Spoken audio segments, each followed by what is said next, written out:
Having thought about whether or not we should actually follow the UN SDGs, you've now come to the conclusion maybe that you should include them. And that brings a whole other set of problems for us. How do we implement the SDGs given some of the problems that we saw in the last video? What I thought we could do is examine this from the point of view of a business decision maker. So imagine you're CEO of an apparel brand, a global brand. And this global brand sells into markets like Australia, but produces or sources their goods from other countries like, say, Bangladesh or Vietnam, some of the more developing economy.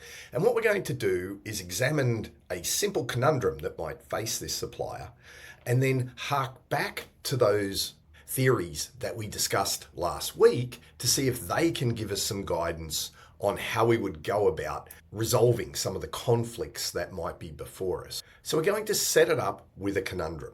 Let's have a look. So the key conundrum that we're facing is we have to balance two competing objectives.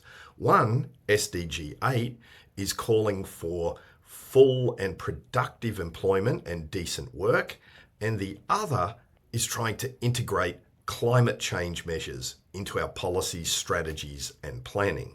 So we've got this conundrum: provide safe working conditions, provide lots of work through producing a lot, with pressures to cut emissions, adopt renewable energy, etc. And these goals don't always align. Paying higher wages, that's going to increase production costs and probably carbon intensity. If we decarbonize the operations through things like renewables or new materials, it's going to make things that we sell more expensive and therefore maybe lead to job losses, particularly in older factories or facilities that we source from. So we really can't satisfy both of these goals perfectly. And the SDGs don't tell us which one to prioritize. We're going to have different stakeholder groups, whether it's the unions and workers and local community on one side arguing for the prioritization of SDG 8, or NGOs, environmental groups, maybe even investors arguing for SDG 13 on the other. And what we've got is this ethical trade-off facing us. Do we prioritize the workers over the environment? How do we actually compare the social cost to our employees with the environmental value or damage that might cause? Should we favour one over the other? Or is there some partial position where we do a little bit of both? What is the right thing to do when we're faced with this ethical trade-off? And that's where ethical theory can help us. It helps us think through and structure our reasoning when we get goal collision or misalignment like we have here. Now, the idea of these models is that they're compasses, and they each give us a direction that we can think about when it's not absolutely clear where we want to go. We've introduced them in the last series of videos, Module 11, so I would point you back to those if you want more detail. But essentially, we're dealing with Friedman's Shareholder Theory, Freeman's Stakeholder Theory, and then Kramer and Porter's Creating Shared Value. So these three different models give us a different perspective on a moral foundation, what you should take into account ethically, what or who matters, or the unit of moral concern, and then they also give us a mechanism for decision making. It guides us when we actually need to make ethical choices and gives us application for them. So let's go through these in turn.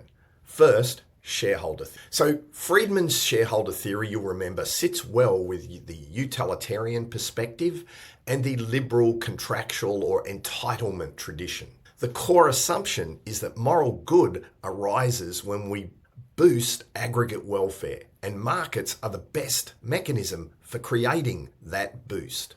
The idea here is that firms really aren't moral agents. They're moral agents by proxy. They're not real people.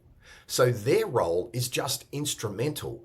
The role of a firm is to make sure that resources are allocated efficiently in our system of production and distribution. And then it's up for the individuals within that system to use their free will to make the choices that they want to. And so those choices will then be reflected in markets. Under this system, managers are agents. They're not there making the moral decisions. They actually have a duty, a somewhat Kantian duty, to act in the best interests of their principals, the shareholders, the people who've given the money to start the firm. They, of course, do this within the boundaries of law and social expectations, or I think Friedman might call it honest custom. So there are some boundaries. Not make profit at all. It's not make profit at all costs. It is within the boundaries of what is socially and legally acceptable. But essentially, the managers should not be exercising moral discretion outside of that, because it's not their resources to use. We should let the markets decide what is the right thing to do as far as possible. So really, this sees firms as instruments to maximize utility in the form of profit. So profit leads to investment, which leads to jobs, which leads to growth, which to overall improvements in societal well-being. So the decision rule out of this is straightforward. Choose the option that maximizes long-term shareholder wealth. There will be some constraints. The legal constraints and the firm's reputation constrain the ethical boundary, but within those constraints, do what maximizes profit. A market-constrained moral system. So ethics becomes part of economics. So let's think about applying that to our apparel case. What we really need to ask under a shareholder model is, do SDG 8 or SDG 13 enhance profitability?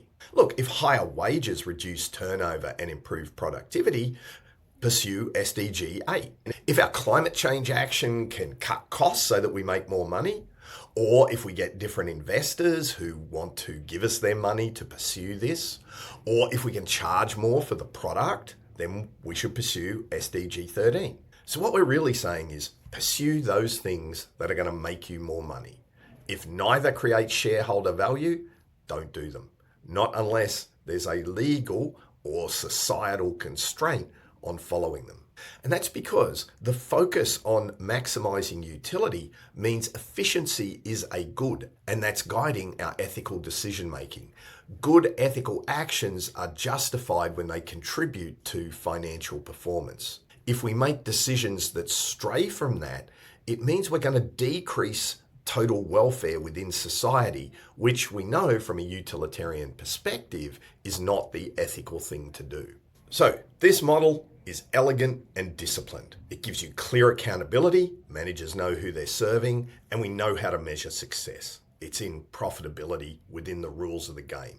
But there are, of course, those limitations, both moral and systemic, on this model. It assumes markets are going to price in moral costs, which they don't.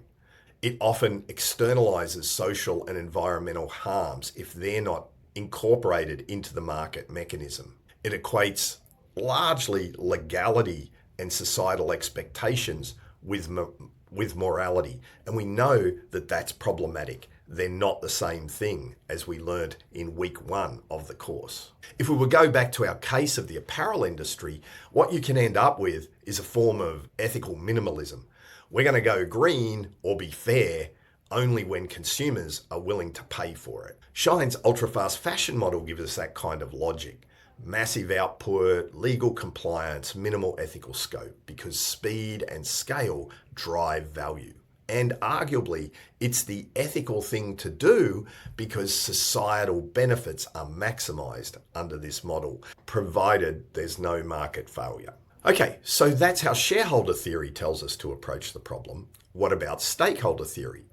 You'll remember that stakeholder theory derives from our Kantian deontology, the idea of respect for people, not treating them as a means to an end, and some form of like social contract theory associated with roles. Essentially, it's arguing that all of the stakeholders affected by the firm's decision have an intrinsic moral worth and they should be considered as part of the decision making. So the firm is not this mere economic nexus, it's actually a moral community of interdependent participants. Under this model, managers are better viewed as stewards, not agents of the shareholders. And as these stewards, they are in a position to balance competing interests of the various stakeholders rather than just do what one group, the shareholders, want. So we end up with the firm at the center. trading off the various interests of the stakeholders, this moral nexus of decision making. Under this approach, the ethical rule shifts from maximizing value to balancing legitimate claims. In essence, you have to identify who's affected, assess their legitimacy and urgency of the interests of that group, and then weigh the impacts through reasoning. Can we justify our decision to each stakeholder as moral equals? So rather than being grounded in the property rights of entitlement theory under the shareholder model, it's more a relational model of ethics. It introduces this idea of dialogue, procedural justice, and it's not really looking at the outcome, at the benefit or the welfare that's generated out of this particular model. It's just making sure that we're being fair, whatever that may be, to the various stakeholders involved. If we think about what we would do in our apparel case, well, first thing we'd do is we'd have to map the impact on our stakeholders. So workers are going to have their wages, job security, work conditions. Local community, it's going to affect employment generally in the area and the wealth of the area, as well as having environmental impacts. In terms of our customers, our consumers, it's going to affect the price. It's going to affect our brand image and what we actually stand for. Shareholders, of course, it's going to affect the financial return. And then we have the environment impact, emissions, resource use, depending upon which SDG we actually want to pursue. In order to balance all of these interests, many firms will do things like start stakeholder forums or ethical review committees to try and think about these trade-offs when they need to make them. And as a result, it might end up with a kind of in-the-middle decision-making. We might get some constrained decisions in that we only pursue them under certain circumstances. So for instance, we might increase moderate wage levels provided that we have training and productivity gains in the firm. We might reduce carbon emissions incrementally rather than pursuing an aggressive. Of course, key to this would be transparent communication about the trade-offs that we're actually making, and then ensuring that we communicate that we are making real change if we're truly following a stakeholder model. So stakeholder, balanced deliberation and justification as opposed to welfare. It does bring moral inclusiveness to a whole lot of other participants. Everyone's voice is being counted under the model. It brings a more human dimension to the decision making and does align more with some of the more contemporary models being produced, things like integrated reporting, sustainability assurance, triple bottom line, those kind of issues. But the real problem is it's exceptionally difficult to operationalize. You end up with things like power asymmetries. Some groups, some stakeholder groups have more power with respect to the firms than others. So who do you think the firm's going to listen to more? We've got those problems of how do we actually balance the value of things that really are not on the same measurement scale?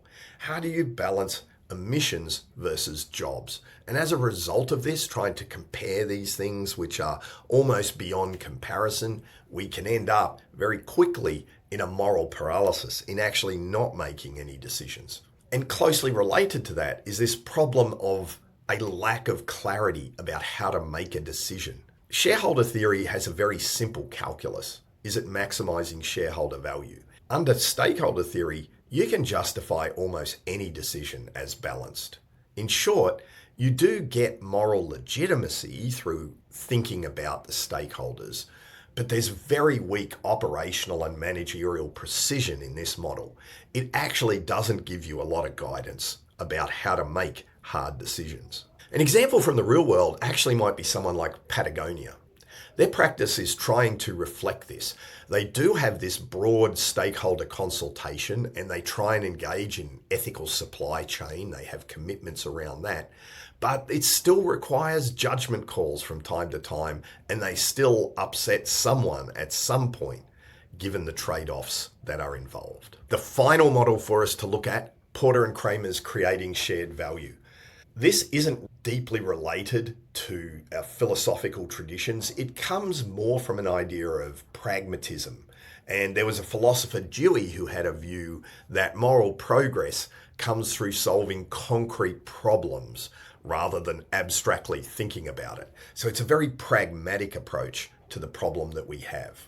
What this model is trying to do is to reframe markets and capitalism not as morally neutral, like a shareholder view, but as potentially a moral system where we try and internalize those social externalities into business models. So it's not really deontological nor utilitarian, it's actually instrumental. It's trying to get us to work both for business and society. A really important consideration, something to understand about this model, is that it's seeking to get alignment, not balance. Stakeholder theory is more about balancing the interests when we have trade-offs and problems and clashes. CSV has a fundamentally different approach. It tries to identify a social need that then overlaps with a commercial opportunity. So it's aligning social purpose with profit. And we do that through, as we learned in the video from last week, innovating products and markets, reimagining our value chains, or developing local clusters in which we embed our business to deliver both profit and social benefit. So it really is about identifying this social need, thinking how we can make profit, and then operating in the intersection of this space. It's about alignment. So how would we apply it in the apparel case?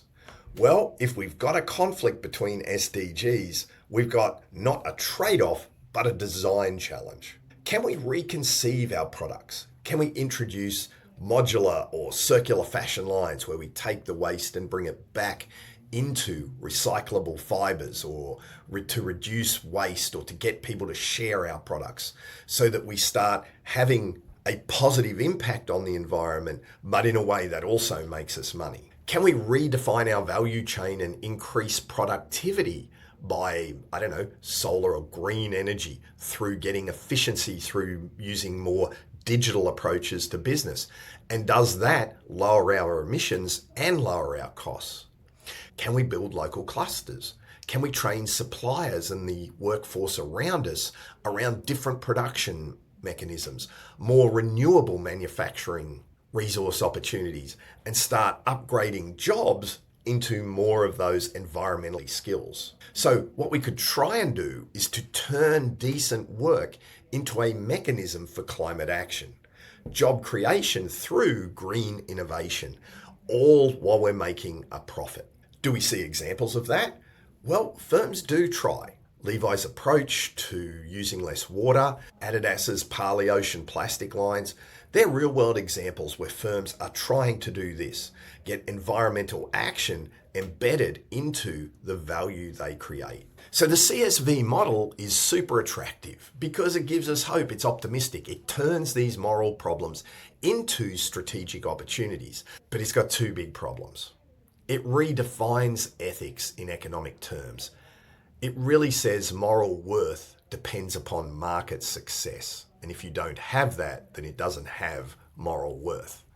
It also downplays structural problems. Some problems, exploitative purchasing power, you can't solve by win-win logic alone. So in practice, CSV works better in some kinds of businesses compared with others. It works best when you have a high margin, when you're in an industry that's brand sensitive, when you can make money off these claims. And it works much less well in price sensitive markets, things like low cost apparel. People are going to buy the cheapest product no matter what attributes you bring to the table. So let's compare how each of these models guide our shareholder primacy is aiming to maximize societal welfare. It gives us clarity. It gives us accountability for the shareholder return, but it can be quite narrow in its focus. And if the markets aren't working, it can externalize harm. In terms of a stakeholder view, we have this idea of deontological fairness and inclusiveness, and we get some form of partial compromise if we implement it well. It's actually very hard to prioritize appropriately across the groups, and we can end up in paralysis because we don't understand which interest should take priority. Finally, creating shareholder value does align morals with profitability, and it allows us to redesign for a form of win-win solution. But again, it has problems. It can lead to us stating synergies between these two, and it will ignore claims that don't make money. So, what's the lesson? Theories don't eliminate dilemmas. They clarify the moral trade-off that we've got to make. Shareholder logic gives us focus. Stakeholder logic ensures fairness. CSV logic gives us creativity. Real-world ethics isn't about choosing one model to live your life by. Often it's about knowing when to switch lenses, balancing profit discipline with moral inclusion and pragmatic innovation. And speaking of pragmatism, in the next video, we're going to test some of these ideas against reality. What are some of the constraints that shape the decisions we make when ideals meet markets? In the next video.